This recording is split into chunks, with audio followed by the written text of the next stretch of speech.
அஸ்ஸலாமு அலைக்கும். நான் உங்கள் கூகுளின் இஸ்லாம் பேசுகிறேன். முன்னாடி ஒரு ஆடு கதை நம்ம கேட்டோம். அந்த ஆடு கதை யாருக்கு பிடிச்சதோ அது சம்மந்தமாக கமெண்டில் சொல்லுங்கள். அடுத்து இன்றைக்கி நீங்கள் இந்த நிலம் வாங்குறவர் மாதிரி இருக்க போகிறீங்களா, இல்லை நிலத்தை விற்றவர் மாதிரி இருக்க போகிறீங்களா? புரியலை தானே?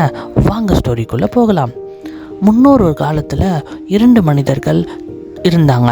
அதில் முதலாம் அவர் தன்னுடைய விவசாய நிலத்தை விற்றாராம். 2ஆம் அவர் அந்த விவசாய நிலத்தை வாங்கிக்கிட்டாரு. விற்றவர் முழுசாக விற்றுட்டேன்னு சொல்ல, வாங்கினவர் நான் முழுசாக வாங்கிட்டேன்னு காசு கொடுத்து வாங்கிட்டாரு. வாங்கினவர் அடுத்த நாள் விறுவிறுப்பாக வந்து தன்னுடைய நிலத்தை சீர்படுத்துகிறாரு. உடனே அங்கே குழி தோன்றப்ப ஒரு மிகப்பெரிய தங்க கட்டி இருக்கக்கூடிய காசுகள் நிறைஞ்ச ஒரு பெட்டி கிடச்சிது.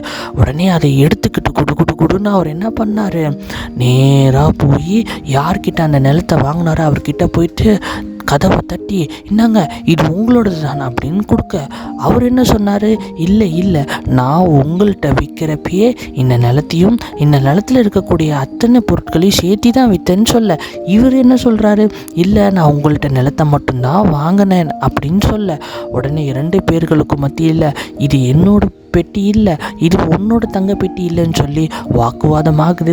உடனே நீதிபதிகள்கிட்ட போகிறாங்க. நீதிபதிகிட்ட போனால் அவர்கள் கேட்டாங்க, உங்களுடைய 2 பேருக்குமே குழந்தைகள் இருக்குதான்னு என்பதாக. உடனே அதில் ஒருத்தர் சொன்னார், எனக்கு ஆண் குழந்தை இருக்குன்னு. மற்றவர் சொன்னார், எனக்கு பெண் குழந்தை இருக்குன்னு.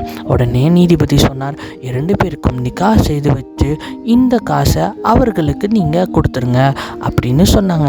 எனவே ஒரு மனிதன்கிட்ட அதிகமாக காசு இருக்கா, அதிகமான செல்வங்கள் இருக்குதாங்கிறது முக்கியம் இல்லை சகோதரர்களே, குழந்தைகளே. அவர்கள் ஒரு முஸ்லீமாக இருக்கக்கூடியவர் நம்பிக்கை உடையவனாக இருக்கணும், நாணயம் உள்ளவனாக இருக்க வேண்டும். மற்றவர்கள் பொருளுக்கு என்றைக்குமே ஆசைப்படக்கூடாது சகோதரர்களே.